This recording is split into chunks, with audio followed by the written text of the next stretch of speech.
you talk about the easy breezy zone. Hmm. And then you go on to talk about in your next step, you talk about brick and mortar beacons. Yeah. Let's first of all, let me ask you, what do you mean by an easy breezy zone? This is under your step 6, which is the seeds you plant. Yeah. What do you mean by that? So we've kind of built this foundation. You understand what you're doing, who your customer is, and where the watering holes in which they gather. Sure. I think often people get freaked out about marketing, or they stop doing it, or they do it poorly Mm. because they move too quickly into like asking people for something. If you've ever Yeah, been accosted on LinkedIn where you the link with worst. somebody and instantly, and I don't mean something thoughtful like, "Oh, I love your show. I've been listening to you for 5 years." I mean, that can be really wonderful when there's a heartfelt connection.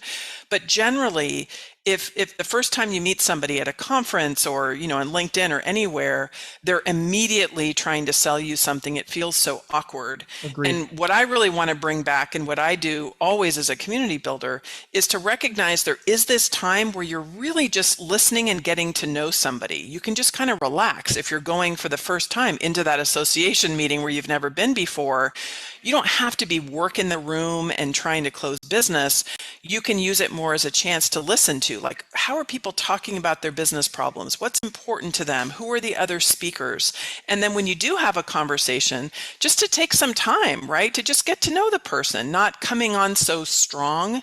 And Yeah. it's not a manipulative tactic where like you do that just to catch them in your web and then all of a sudden you're going to pounce on them.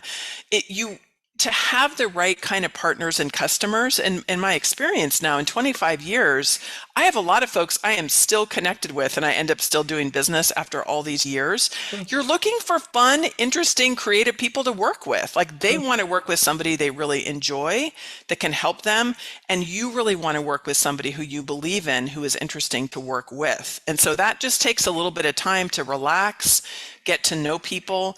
And that's a part of the seeding process that could include research, but also just chilling out a little bit before It's you're basically meaning just being pouncing. easy and breezy, right? Like Yes. you just said, just chilling out, and you're not, because I do.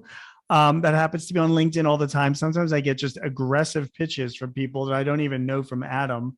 And you're right. I mean, the world is based on relationships, and you have to let them evolve a little bit. Like just stop with pulling a gun out and trying to shoot somebody to make a sale. Just That's relax and right. And let it go. yeah, because usually at that point is where you're kind of at a desperate point, right? Because you haven't done that earlier stage planning. And we've all been there. Like, I do not judge. I just want to be really clear that Mm. I know what it feels like sometimes to need to pay your mortgage, or, like you need to make things happen. It's okay, but it's a symptom that you really haven't taken your time to really put in like natural ways in which you're connecting with people. So that's kind of for seeding, and there's very specific ways of doing it. It Sure. doesn't necessarily have to take forever when you're doing seeding, but there's a lot of specific ideas within that chapter. For the beacon, this idea of beacon, because a lot of what I talk about earlier in the book is listening, getting to know the community, figuring out, paying attention. So you're really using language and creating offerings that are helpful, that are, aligned with people are, what they're thinking about as your Sure. ideal customer.